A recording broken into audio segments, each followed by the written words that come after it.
Merci, Monsieur le Président. Ma question. Thank you. My question is for the Minister of Health and Long-Term Care. My question is about the annual flu shot. People know that the annual flu season can actually be quite debilitating and has, of course, a range of effects from absenteeism to fevered illness to hospitalization and, unfortunately, in the case of several hundred people, deaths annually. Avoidance measures like cough and sneeze etiquette and frequent hand washing, of course, are to be employed to avoid the spread through viral droplets. And patients will often ask, why does the injection change? Speaker, the injection changes annually because the viruses involved change annually. So I ask the Minister, when will this important offer from the Government of Ontario be available, flu shot immunization for the people of Ontario? Thank you.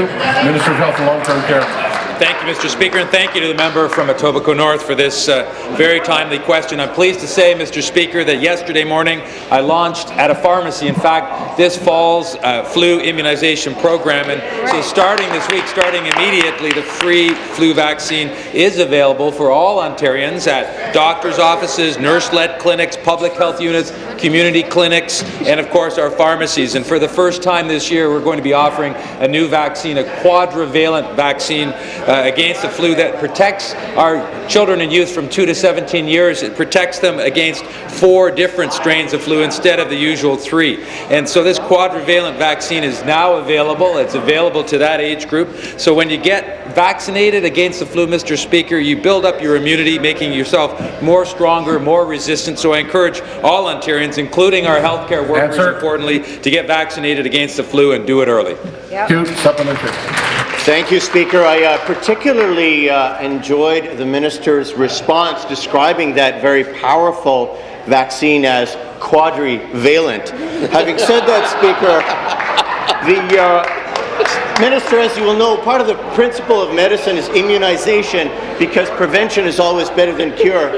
And we as physicians know that unfortunately flu-type illnesses can affect the extremes of age, our older populations as well as our younger populations, those under 5. But of course there can be a bit of a negotiation when you're trying to inflict or offer or inject young children. But I understand now, Minister, that the Government of Ontario is actually going to be envisioning and offering other injectable or other immunization options, which I think is a welcome development in the practice of medicine in Ontario, and I would respectfully invite you to please inform this House about that. Thank you. Minister of Health and Long-Term Care.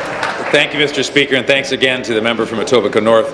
Mr. Speaker, this year, for the first time in this province, the flu vaccine will be available to kids for free in the form of a nasal spray, Mr. Speaker. And this is incredibly important for those of us who are parents who understand the challenge that we sometimes face in vaccinating our kids, particularly on an annual basis, and them wanting to avoid every needle that they can. So for children and youth between the ages of 2 and 17, the same quadrivalent vaccine is available, but in the form of a nasal spray, Mr. Speaker. And as mentioned earlier, there are more ways than ever to get vaccinated through your local pharmacy, through your primary care provider, public health units, community and workplace clinics. There's really not an excuse not to get vaccinated, and Ontarians should get vaccinated.